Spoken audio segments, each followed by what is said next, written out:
In this episode, we're going to do something different. We're going to take some time to celebrate the life and contributions of Charlie Munger. Munger, who was the vice chairman at Berkshire Hathaway, died in late November 2023, just a month shy of his 100th birthday.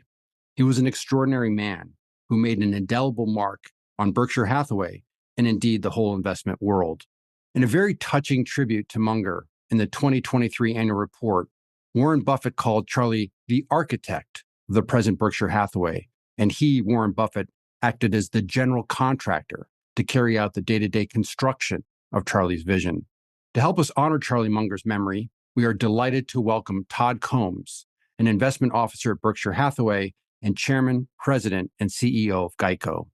Prior to joining Berkshire Hathaway in 2010, Mr. Combs was the CEO and managing member of Castle Point Capital Management, an investment partnership he founded in 2005. Mr. Combs also serves on multiple boards of directors, including that of J.P. Morgan. Importantly, from our point of view, Todd is a graduate of the Columbia Business School. Welcome, Todd. Thank you very much for being here. We really appreciate you taking the time to share your reflections on the incredible life of Charlie Munger. Thanks so much. It's great to be here. Perhaps we can just start at the top. Can you tell the story of how you first met Charlie Munger and perhaps your first impressions of meeting him in person? Yeah.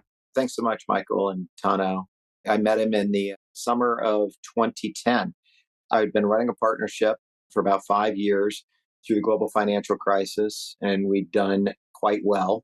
And I was going to purchase an insurance company, and I wouldn't even begin to say, try and emulate Berkshire Hathaway, but certainly with respect to long-term capital and not having monthly results and so forth. And obviously, Warren's talked extensively about the concept of float.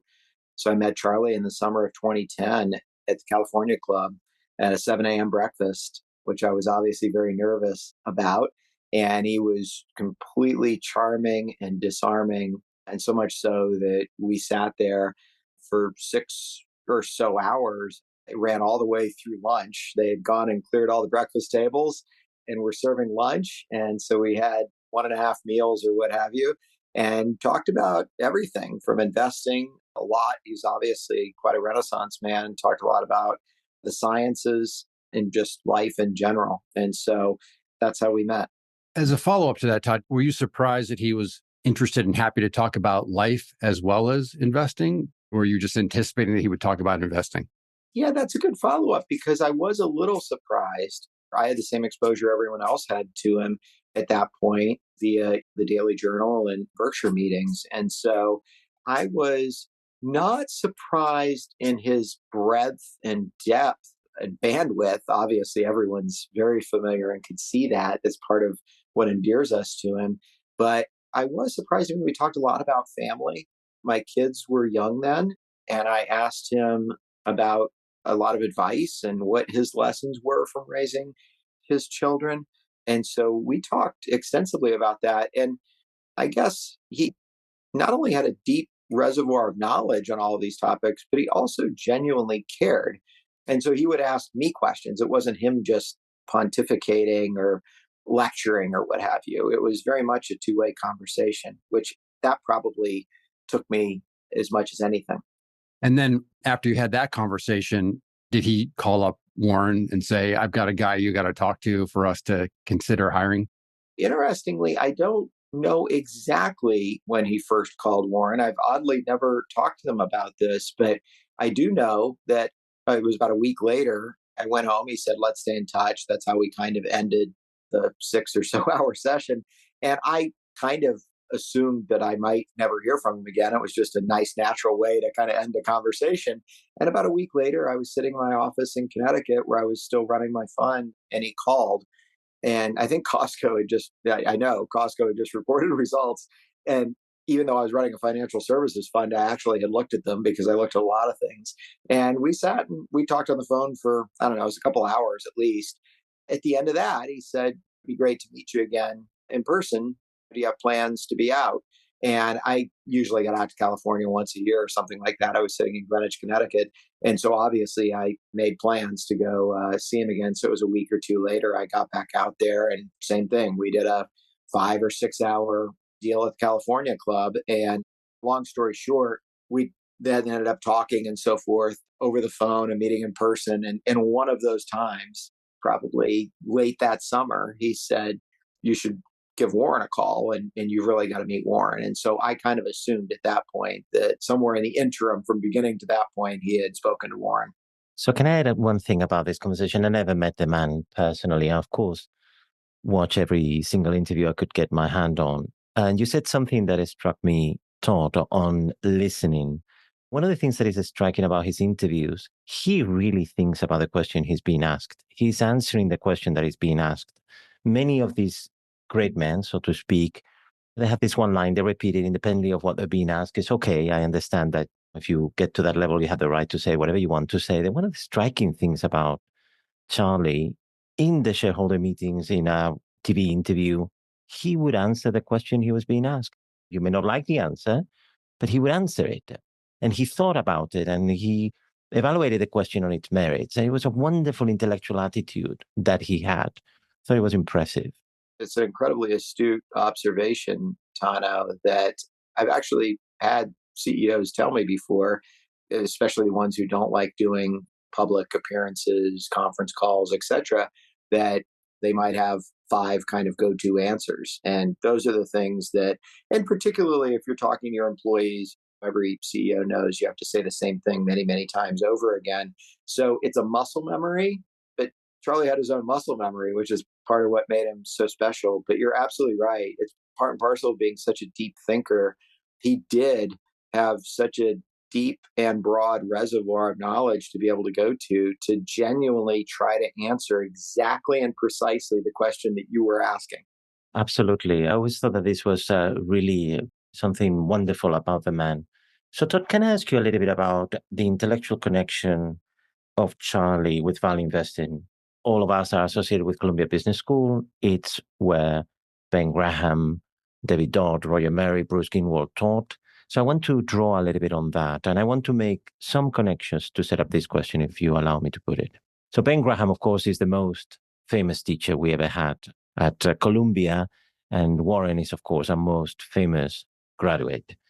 Buffett, of course, worked for Graham and has nothing but wonderful things to say about him. Charlie, on the other hand, admired much about Graham, but said, I don't love Ben Graham and his ideas the way Warren does.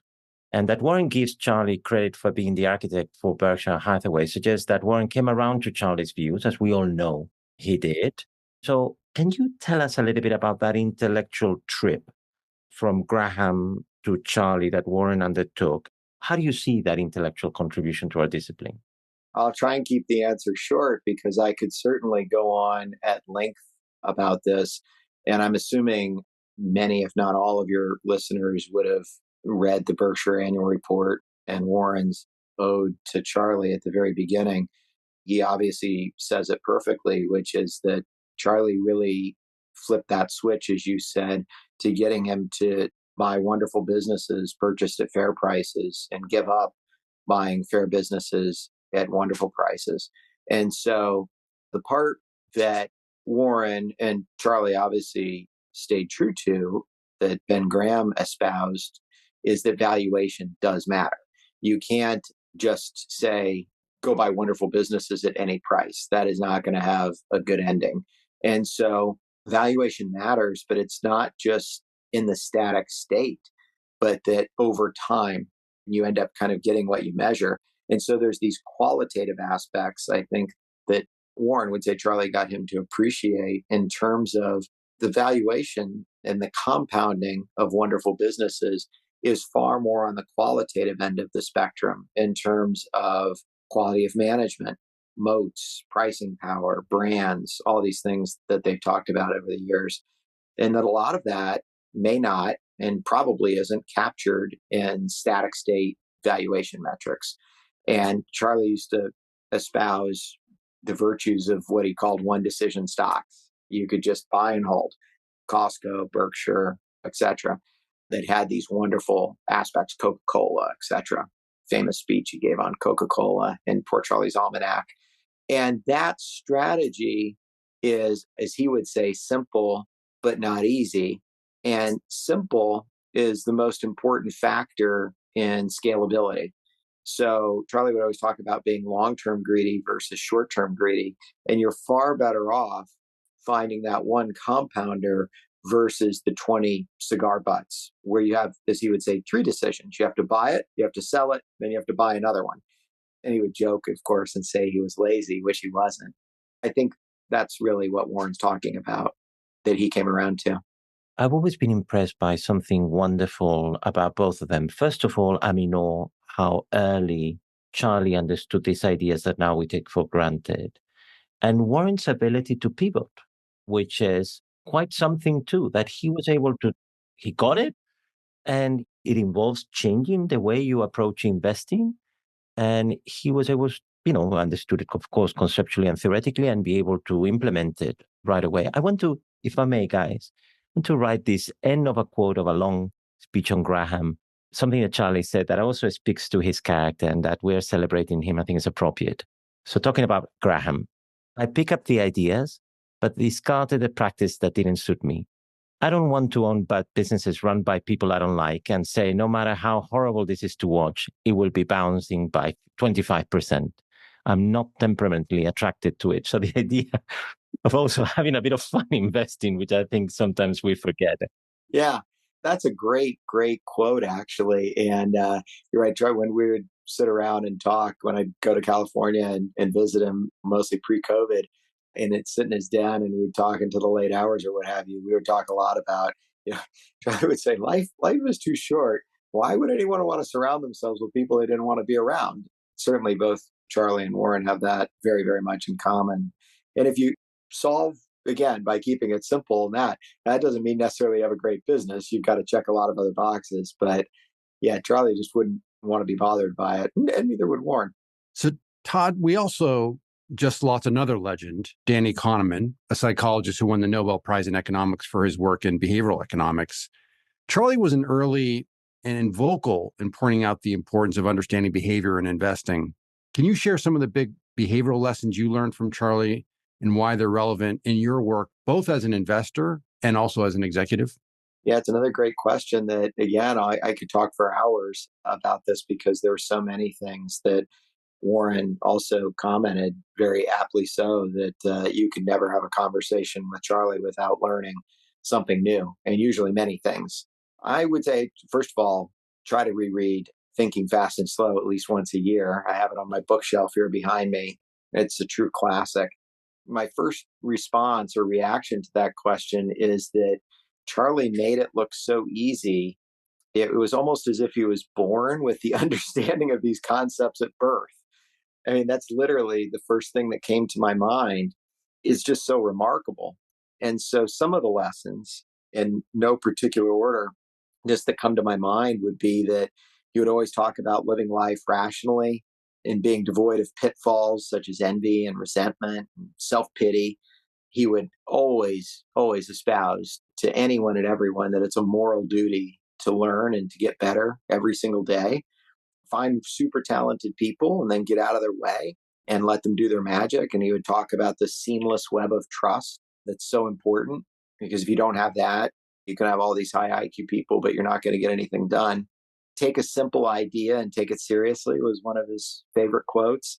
And I mentioned earlier that simple scales. And, Einstein, I think, gets attributed with the quote, the orders of intelligence is smart, intelligent, brilliant, genius. And what's better than genius? Simple. So Charlie really, he espoused it in everything that he did. And then this is another popular one that comes to mind. We should actively try to destroy what we think are our best ideas and our most closely held beliefs. I mean, you see that every day, especially as we're coming up on the political election, to find win-win situations and only enter into transactions and situations where if the situation were reversed, you'd be comfortable being on the other side. I mean, I think that that's core to to Warren, to Berkshire's ethos and culture. So I could go on, but those are some of the big ones. And he certainly lived it. He just didn't talk about these things. He actually had it in his DNA. I'll just add that Danny Kahneman, especially toward the end of his career, was quite well known for this idea of adversarial collaboration. So literally picking someone who had an opposite view and trying to figure out sort of crux questions and then really trying to be as thoughtfully as possible to pursue those. So I thought that was wonderful. As a follow-up though, do you find these behavioral issues, how is it different as an investor? So wearing your investor hat and running a portfolio, so you're kind of dealing in quotes with the market versus as an executive where, you are dealing with competitors, but essentially you're dealing with employees and suppliers and so forth. Is it a different set of issues that you have to deal with? Oh, absolutely. No, there's no question. I talked to a lot of people, Charlie very much included, before taking the Geico job, and everyone has their opinions and so forth. And a lot of people would say, well, they try and simplify it, investing. And there's not a lot of people who have done both either. But investing is really more, they'd use their own words, either academic or you're really figuring out problems and you're trying to figure out a puzzle at the end of the day. Whereas obviously, when you think of running a company, you think of naturally of managing people and all the pluses and minuses that come with that. But I would say that there's plenty of intellectual problems. One way, I'll just say what Charlie related to, he always had he loved architecture. And so he would oftentimes bring analogies back to some architecture. And he said, well, it's like being on a submarine. If you're an investor, you've got the hatch open, you've got a 360 periscope, and you're kind of looking around. And as an operator, you're down in the boiler room and you're trying to figure out why the pipe is clanking or that the heat light is it's running a little hot or something like that. He had just fascinating analogies where his mind would immediately go. And, I just had a call with the management team the other day, and I find that both professions are quite humbling if you take it with an open mindset, I think. And so there's a lot of similarities.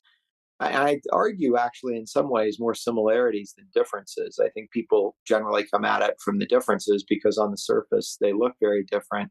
But there's plenty of intellectual challenges in an operating environment. Obviously, I've got 12 direct reports.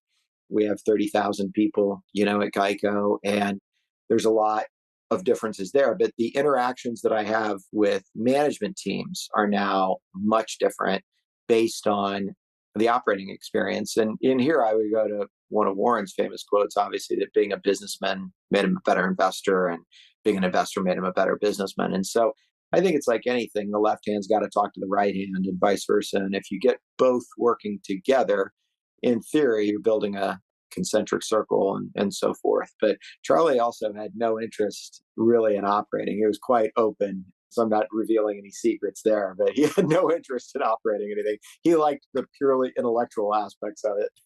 So if I can have a quick follow-up to something you said that I think is super important, and I would like to emphasize in particular for our students who are listening to this beautiful, beautiful quote of take a simple idea and take it seriously. I mean, we take it for granted, but once you have a simple insight, you really have to have the courage to follow the implications of that insight all the way to the end. And I think what makes a difference between these very successful people and people who are perhaps a little bit less successful is that courage to follow the implications of your insight, the confidence that it takes. Okay, I have this insight. Let's say this wonderful insight about valuation that Charlie had. Let's follow it all the way to the end. And we're going to test it. We're going to basically challenge it. But you have to have the courage of following that insight all the way to the end. Yeah. Well, in my experience, what I would say to that, my first reaction is that I've never met anyone with greater clarity of thought on the breadth of issues. And again, Charlie would be the first one to say it doesn't mean that he was always right, but certainly he had these mental models that he would talk about and a lattice work from which to think of things that I think provided him with an unbelievable clarity of thought. And if you don't have that clarity of thought, it's very hard then to have the confidence that you're alluding to be able to then act on it, because then it's just intuition. And so the difference between intuition and the acting on the intuition, passive versus active, and for everybody it's different, obviously, some confidence interval along that spectrum that tips. And the more it's that book, The Noise and the Signal, Charlie didn't have any noise. He just didn't have any noise. It was all signal. And that's not to say, we'd be the first one to say he wasn't always right. None of us are perfect. But he had clarity and there was no noise in the system. I've never met anyone with less friction between the thought and the action. I mean, this is a key point, I think, and a key contribution of Charlie. his advocacy of the mental models approach. And something that is striking about the man is that he thought as a scientist when it came to these mental models. They encode information, they encode experiences you had in the past, and they yield testable implications. The model can be rejected. Something new comes along that falsifies the model. Does it have the same value to you in your career as an investor, Todd? Is the value of the mental models approach and their ability to incorporate knowledge from disparate sources? Absolutely. What it did for me was reinforced my intuition. And so I felt like I had, and that's why I went immediately to that answer a second ago. I had a lot of experience running a financial services fund and so forth through the global financial crisis, but you still have intuition that you're relying on because you haven't seen even close to everything and things are constantly changing and so forth. And so removing that noise, that's what those mental models, in my opinion, do is remove that noise, provide that clarity. And then it's people use this term flywheel a lot for businesses, but there's a mental flywheel that people can have too, where you're always going to make mistakes. But generally speaking, I had a wonderful conversation with Charlie around this one day. I said, really, once you get to a certain point, you want to be pulling as many things forward as possible if your batting average is decent, because, and certainly this is true operationally too, where if it's a success, certainly you want to pull that forward. But where I think a lot of people go wrong is if it's a failure or a mistake, you also want to pull that forward because it's there regardless. You want to make the mistake yesterday, not a year or 10 years or 20 years from now. And Charlie, obviously, absolute best in class at that.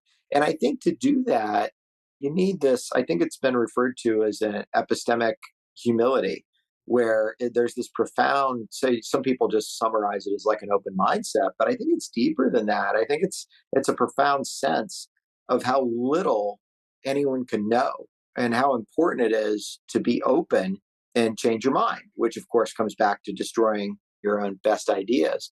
When I met him, I thought, what book am I possibly going to bring Charlie, who's probably read every book there is? And it was this book exactly on this concept, even though I didn't know necessarily, maybe I was just relying on intuition. About half of everything that we know at any point in time is actually completely wrong and ends up getting disproven generation after generation after generation. It goes back to Copernicus and Galileo and so forth and so on. And so Charlie just, again, made it look so easy. It was like, yeah, of course. It was like he was born with that knowledge and that understanding. So that's what I come back to. If you once you have that kind of understanding, that provides some level of clarity. And it also is a relief by pulling it forward. The mistakes will be made, but you might as well pull it forward as much as you can so that you can then fix the mistake and adjust from there. Is that book The Half-Life of Facts by Sam Arbesman? I think it is. I think it is. Yeah. Half-Life of Facts. Yeah. Sam Arbesman, for those that want to track that down. Todd, let me ask you very quickly about reading. I know that you're a wonderful reader. Obviously, Charlie Munger was extraordinary at that. And I'm sure that's one of the reasons you clicked, is also why you clicked with Warren Buffett. He also read across an incredibly broad range. So what did you learn about how to learn, and in particular, how you step outside of disciplines? In other words, you obviously have to read 10Ks and annuals and so forth, but you also probably are reserving some time to go a little bit outside the discipline. How do you think about that? What did you learn from him about how to do that well? Again, that's a great question. I come back to this lattice work. And so if you read a couple dozen books a year or something like that, a couple books a month, it adds up. And what I find is you really learn, at least for me, and I think this was certainly very true for Charlie, he never read business books because it was just so blatantly obvious to him. So he would much rather read a book on Darwin. I'm using an obvious example. And he would say, well, of course, that relates to this thing in architecture and this behavior from a CEO and this over here with some scientific foundation, et cetera, et cetera. So human behavior, he always say, follow the incentive. So he would, and of course, he would refer to these Lollapalooza effects as well, where you'd say, well, of course, this thing in multidisciplinary thinking was, you could call that second or third order or whatever you want. but he would always be looking somewhere else to then draw corollaries, or some people think of them as Venn diagrams. He'd be far more interested that this Venn diagram overlaps 1% with this other Venn diagram, instead of reading the book that's blatantly obvious on things that he already knew. And so I think the more that you can build that, you just expand your thinking, and it almost becomes hopefully three-dimensional or something like that, because you see patterns elsewhere that more or less repeat themselves in different ways, if that makes sense. It does. Well, with that, Todd, thank you very much for joining the Value Investing with Legends podcast and for sharing all your thoughts. It was really a wonderful tour. Thanks so much for having me.